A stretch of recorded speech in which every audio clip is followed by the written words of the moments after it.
अस्सलाम वालेकुम दोस्तों, आज है रमज़ान डे 18 और आज की इस व्लॉग में खुश आमदीद। तो जहाँ सुबह सैर के वक्त लोग अपनी सैर कर रहे थे, वहीं पर मैंने अपना नक्शा निकाला और मैं चल पड़ा यार काम पर, क्योंकि आज सारा दिन काम करना था। तो इसलिए आज हमने रोज़ा में रखा और चल पड़े काम पर। तो फाइनली हम गांव में पहुंच चुके थे, जहां पर गांव के लोग हमारा इंतजार कर रहे थे, क्योंकि हमने उनसे गन्ने की कटाई और छिलाई वगैरह करवानी थी। और अभी सुबह सुबह का टाइम था, तो इसलिए मैंने उन्हें कहा कि आप जल्दी गन्ना काटें, क्योंकि फिर इस गन्ने को काटने के बाद हमने इस गन्ने के रक्शे के ऊपर लोड भी करना था और घरों में डालना भी था।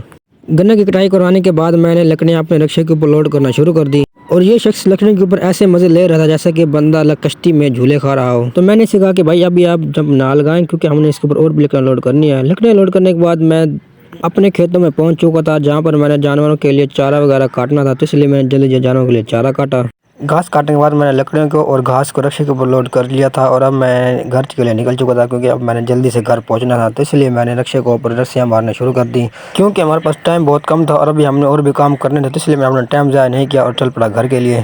घर पहुंचने के बाद आज घर वाले ने मुझे खुशखबरी सुनाई कि जो हमारी गाय थी उसने आज एक बच्चा दिया था। गाय ने आला किस्म का बच्चा दिया, जो बहुत ही खूबसूरत और नस्ली बच्चा था।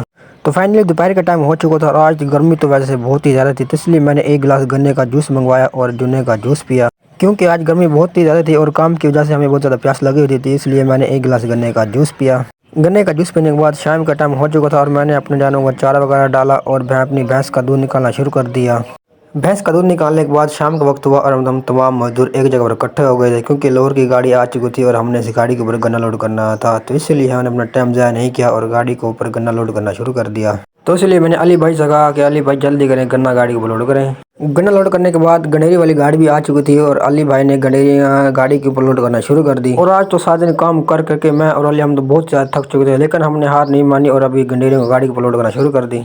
उसके बाद मैंने भी गट्टू उठाना शुरू कर दिया और गंडेरियों को लोड करना शुरू कर दिया। तो आज पता चला कि कोई भी काम आसान नहीं होता, बल्कि उसको आसान करने के लिए मेहनत और हार्ड वर्क काम करना पड़ता है। गंडेरियों को लोड करने के बाद रात वक्त हुआ और मैंने और अली का भी काम खत्म नहीं हुआ था। हमने अभी लोगों के घरों से गंडेरियाँ तोलनी थी, तो इसलिए मैंने और अली गंडेरियों को तोलना शुरू कर दिया, क्योंकि इन गंडेरियों को फिर हमने गाड़ी के ऊपर भी लोड करवाना था। इसलिए हमने अपना टाइम ज़ाया नहीं किया और गंडेरियों को मज़ीद तोलना शुरू कर दिया। तो अच्छा जी नाज़रीन, आज का जो हमारा व्लॉग था वो ये था और हमारी जो मसरूफियात थी वो भी हमने इस व्लॉग में बता दी हैं। और अगर आपको हमारा ये व्लॉग और ये वीडियो पसंद आई हो तो हमारे इस चैनल को लाइक और सब्सक्राइब लाजमी कर दें और हमें सपोर्ट करें। और अब हम आपको मिलेंगे अगले व्लॉग में, तब तक के लिए खुदा हाफिज़, वस्सलाम।